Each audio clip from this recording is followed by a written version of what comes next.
What's up everyone, it's Bucky and welcome to your third Java tutorial.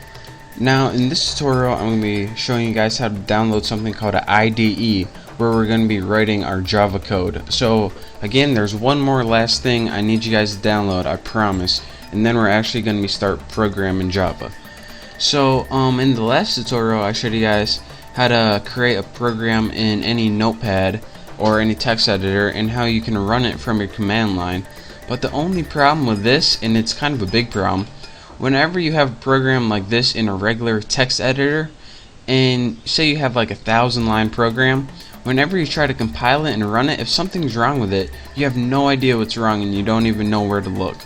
Therefore, it's sometimes useful to get a better editor just for Java, made specifically. So that's why we need to download something called an IDE. And I'm going to show you guys how to do that right now. Go ahead and open up your internet browser and go ahead and click eclipse.org. And Eclipse is pretty much a special text editor for only Java. So once this loads, go ahead and on the main page you're going to see something called downloads. Go ahead and click downloads. Now this is going to give you a couple downloads to click from. What you want is either the first one or the second one. I got the first one just because it includes a little more. And go ahead, and if you're on Windows, go ahead and click Windows. And what this is going to do is it's going to download an Eclipse IDE, and that's pretty much a text editor for Java. I'll show you guys what it is in a little bit. But where it's going to be is if you go to computer and then go to wherever your downloads are, you're gonna have something called a zip folder. What you need to do is extract. You're gonna have a folder like this right here. What you need to do is right click it and press extract all. Then once you click extract all, it's gonna give you a little wizard. Once you extract all that information, you're gonna get a regular folder like this. This is pretty much like compressed stuff. And to get all the information out, you need to extract it. That's what you do with any zip folder, by the way. Now, once you have your regular folder, you can double click it, and now your Eclipse program is in this. And it's the little one that says application with a little Eclipse logo next to it.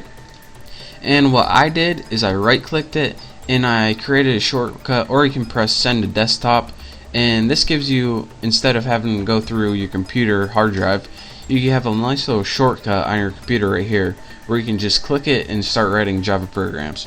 So again, it's just a basic download. I just want to show you guys, walk you through it a little bit.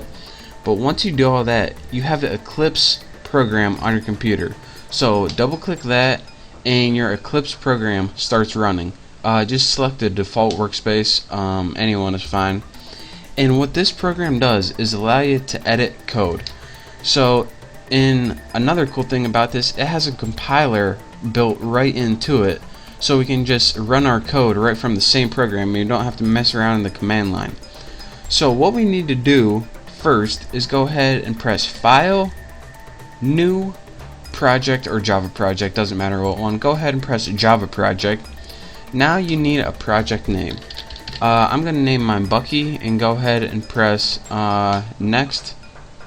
And then go ahead and press finish. You probably could press finish, but now you have a project named Bucky, and it just puts everything into a project. So you can, if you're working on like a different Java thing for a different company, but for here we're only going to be working with one project, so we only needed to do that once.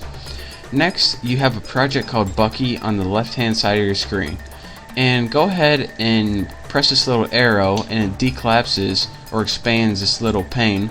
And you're going to see something called a JRE system library and a source. We want to work with the source file, so go ahead and right click this and press new class. Since we want to create, if you remember, everything is in class in Java. So go ahead and click this, and you got to name your class something. Go ahead and I'm going to name mine Apples, and go ahead and press finish. Now, as you can see, it already starts writing the code for us, public class. Now, I'm not going to be teaching you how to write code in this tutorial. I already have a class named Apples from last tutorial. So I just wanted to get you guys set up in Eclipse in this tutorial. So let me go ahead and paste a program I already wrote. It's the same program I wrote in the last tutorial. And now once you have a program, I'm just going to show you guys how to run it, and then in the next tutorial I'm going to show you how to write everything. How to run programs in Eclipse. What you do is press this little circle with a triangle in it, and that says run. And if you go ahead and press that, what your program does is just go ahead and run as Java application. Go ahead and click OK. OK. And down here it just runs your program. So that saves you a ton of time from saving it, finding the path, going in the command line.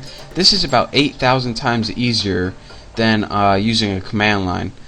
So again, follow those instructions, and I want to show you guys one more reason why this is useful.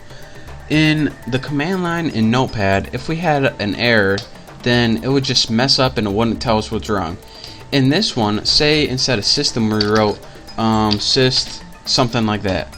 That isn't a valid code, so whenever we try to run this and press OK, it says error exists. And then down here it says, alright, where does it exist? On line 3, right here. So you go 1, 2, 3, here's where your error is. Bam, you know exactly where it is and what you need to fix. So again, Eclipse is a really powerful tool, and that's the last thing I wanted to teach you guys. And now we are finally ready to learn the Java language. So now that you have done all of that, make sure to check out my next tutorial, where I'm going to be teaching you what all this crap finally means, and finally how to write the Java language in syntax. So again, I want to thank you guys for watching. I thank you guys for sticking with me, running all of these programs and getting Java set up. I know it's a pain in the butt, but thank you guys. And again, make sure to subscribe to my channel. Thank you guys for watching, and I'll see you next tutorial.